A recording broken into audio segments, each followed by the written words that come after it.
or two. So I hope you can join us later. First on BBC One Scotland, the news this Christmas Eve with Reeta Chakrabarti and Reporting Scotland with Graham Stewart. Today, new leadership at the top of Manchester United as the British businessman Sir Jim Ratcliffe agrees a deal for a significant share in the club. The multi-billionaire chairman of INEOS will buy a 25% stake and will sit at the top table with the present owners, the Glazer brothers. I'm Nesta McGregor outside Old Trafford. What that deal means to fans on and off the pitch. Chemical tanker in the Indian Ocean hit by a drone. The US military says the weapon was launched from Iran. And the Home Secretary James Cleverly apologises after criticism of a joke he made about spiking his wife's drink.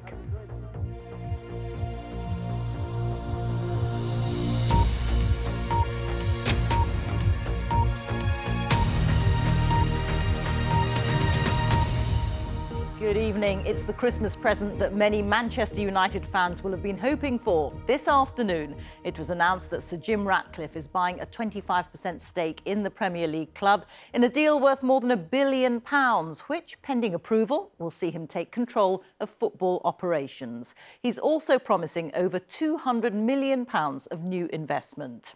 The multi-billionaire founder of the INEOS Petrochemicals Group is a lifelong fan of the club, and it's hoped by many supporters that it might mean the end of the controlling interest of the Glazer family. Our sports editor Dan Rowan reports. When Sir Jim Ratcliffe toured Old Trafford earlier this year, the British billionaire was hoping to buy Manchester United. Instead, he'll become a minority shareholder of the club he says he's always supported. The founder of petrochemicals giant INEOS, Ratcliffe's already invested in sailing and cycling teams and owns a third of Mercedes in Formula One. The owner of 2 football clubs, including Nice in France, Manchester-born Ratcliffe last year failed in a bid to buy Chelsea, at the time hinting to me that United was his real goal. Some would argue you should be trying to buy the club that you grew up supporting. Yes, I mean, I can understand that, but Manchester United's not for sale. With its rich history, they were supreme soccer champions of Europe, legendary players, and dominance under managerial great Sir Alex Ferguson, United became a commercial powerhouse with a global fan base. But since 2005, it's been owned by the Glazer family, and after years of protests from fans unhappy with the club's debt, a lack of investment in Old Trafford and on-field decline, last season the Americans put the club up for sale. Qatari banker Sheikh Jassim wanted to buy it outright, but withdrew, leaving the way clear for Ratcliffe. One of United's top executives explained why fresh investment was needed. We were doing this for a very positive reason.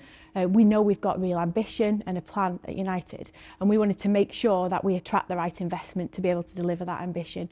After a drawn-out and divisive process that's lasted more than a year now, many United fans will be dismayed that the Glazers remain in overall control here at Old Trafford. The challenge facing Sir Jim Ratcliffe to convince them that he is the man to lead a revival in the footballing fortunes of this club.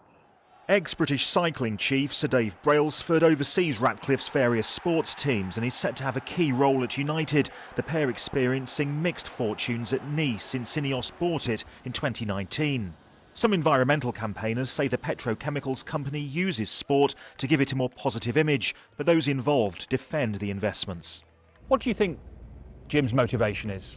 He loves a challenge, bigger than any, and that's, I guess, the drive for the America's Cup, and probably when you look at Man United, that's a team that's been struggling in recent years. There's no bigger challenge in sport right now than turning Man United round. So I think that's what drives Jim. But 10 years have now passed since United last won the Premier League, and after a difficult start to this season, the challenge facing Ratcliffe is a formidable one. Dan Rowan, BBC News. Our sports correspondent Nesta McGregor is at Old Trafford for us now. So, Nesta, what happens next? Reeta, Sir Jim Ratcliffe and Manchester United may have agreed a deal, but the Premier League still has to sign this off. The 71-year-old will be subjected to its owners and directors test. It's a process which usually takes between 6 to 8 weeks. They'll want to know, has he got the money he says he has, and where did it come from? And once the deal is then signed off, maybe fans can start to really celebrate and look back to getting back to those glory days. Because remember, Manchester United, this famous club, has made their worst start to a league season for 90 years, and they're already out of competition. I think the key part of all of this is that 25% stake. Sir Jim Ratcliffe is in charge of all footballing operations. That means the firing and hiring of managers and the buying and selling of players, but the Glazers are still in overall control. But any fan unhappy with the way that the American family has been running this club will see Sir Jim Ratcliffe on the board. You know, he's a lifelong fan of Manchester United. They'll see it as a positive, a step in the right direction. So behind the scenes, things are in place. They'll be hoping that translates onto the pitch. Manchester United 8th in the Premier League, as I mentioned, and out of Europe. Some of that money, we're also told, a £200 cash injection will go towards improving Old Trafford as well. So as I mentioned, lots of promises the night before Christmas. Fans will be hoping it's the gift that they've been waiting for. Nesta, many thanks.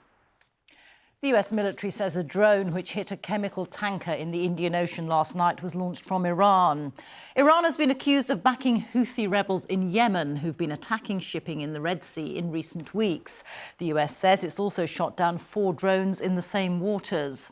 The possibility of hostilities spreading further across the region will concern many international leaders, as Rob Watson reports.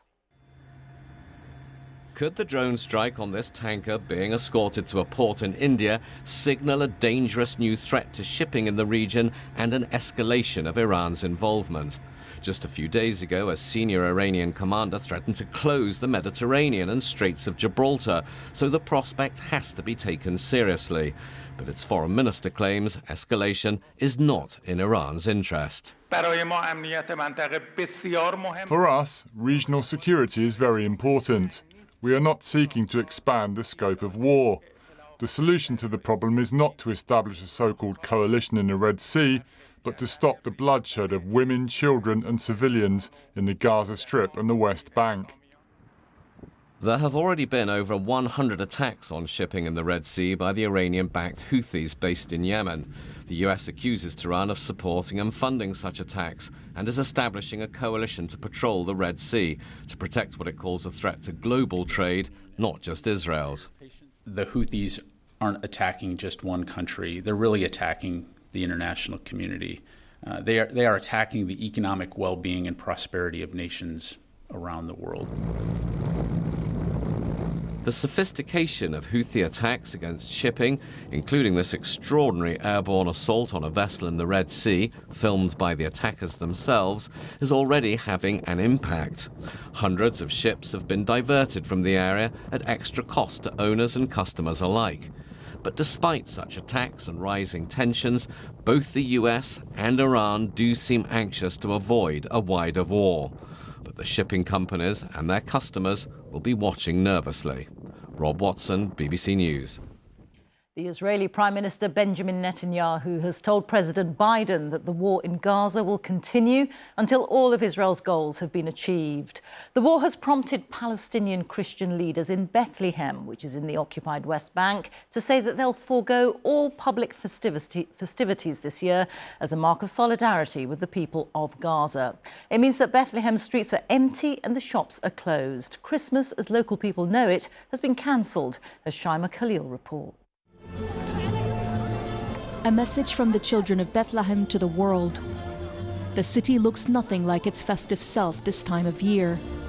There are no celebrations, but there's lots of solidarity. The Latin Patriarch of Jerusalem, Pier Battista Pizzaballa, made a point of entering the Church of Nativity wearing the traditional black and white checkered Palestinian scarf. There is no atmosphere of feast because we are in a war, terrible war, and we are here to pray, but also tonight to ask not just for the ceasefire. Ceasefire is not enough. We have to stop these hostilities and to turn the page, because violence generates only violence. On days like this, Jawdat and his father would have been talking about Christmas preparations. Not this year. Jawdat's family is stuck in northern Gaza. He tries to reassure his father that he'll make it out alive and that they'll be together again. But his dad is overcome with grief. A week ago, Jawdat's grandmother Nahida was shot twice in the stomach. His aunt Summer rushed to help her and was shot in the head. Hi, Khalti. Your aunt. Jawdat's parents and relatives had been sheltering in the Holy Family Church. Now they've buried their loved ones there. The family blames Israeli snipers for their death. The IDF says it will continue its investigation. There's still shelling around us, his father tells me. Before he says goodbye, he has one last message for his son. May God be with you, my son, he says. Take care of your sisters. The war in Gaza weighs heavily on Bethlehem. Visitors from around the world would have been here by now. It's empty, the city is empty from happiness, from joy, from kids, from Santa, from every celebration. There's no celebration this year. We cannot be happy because, we are not in another side of the world. We are still in Palestine. It's so difficult. We're really struggling. Look at Bethlehem. It's never been this way. The atmosphere is heavy with absence. The absence of any features of celebration. The absence of tourists, of pilgrims who would normally fill this square. Bethlehem is many miles away from the war in Gaza, but the pain is felt deeply here. In Manger Square, a nativity scene in the rubble has replaced the giant Christmas tree, a tribute to the children in Gaza and a call to end their suffering. Shaima Khalil, BBC News, Bethlehem. Here, a man has been arrested after a mother was killed in a suspected hit-and-run crash in Essex. 48-year-old Marie Theobald from Hainault was walking with two dogs named Riley and Honey in Chigwell when she was hit by a car. The dogs were also killed. The Met Police say the driver of the white Seat Leon failed to stop. The Home Secretary James Cleverly has said sorry after criticism following a joke that he made at a Downing Street Christmas reception about spiking his wife's drinks. Our political correspondent Ione Wells is here with me. Tell us more about this, Ione. Well, on Monday, Number 10 held a Christmas drinks reception for journalists, political aides and ministers. And the Sunday Mirror newspaper has reported that as part of mingling at that reception, the Home Secretary made a joke about drink spiking at that reception, the act of putting alcohol or drugs in someone's drink or body without their consent. Now, the newspaper alleges that he said that the ideal spouse was somebody who was always mildly sedated, so she doesn't realise that there are better men out there. It also alleges that he mentioned the drug Rohypnol, which is a drug often used to spike drinks. Now, this happened on the same day that the government had outlined a new raft of government measures to try and tackle drink spiking.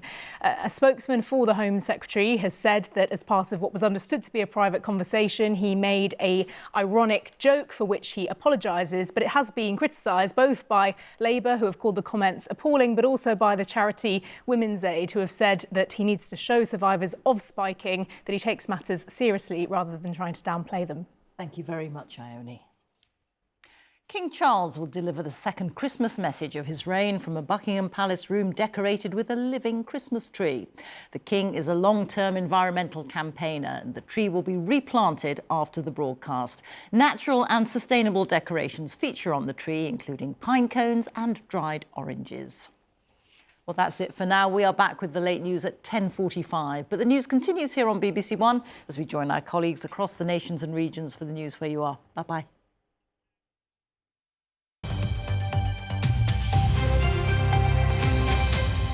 Hello, good evening. The First Minister says he makes no apologies for asking the highest earners to pay more tax in return for better public services. But the Conservatives say many Scots on more modest salaries are also paying more income tax than people in the rest of Britain. Our news correspondent Jamie McIver reports.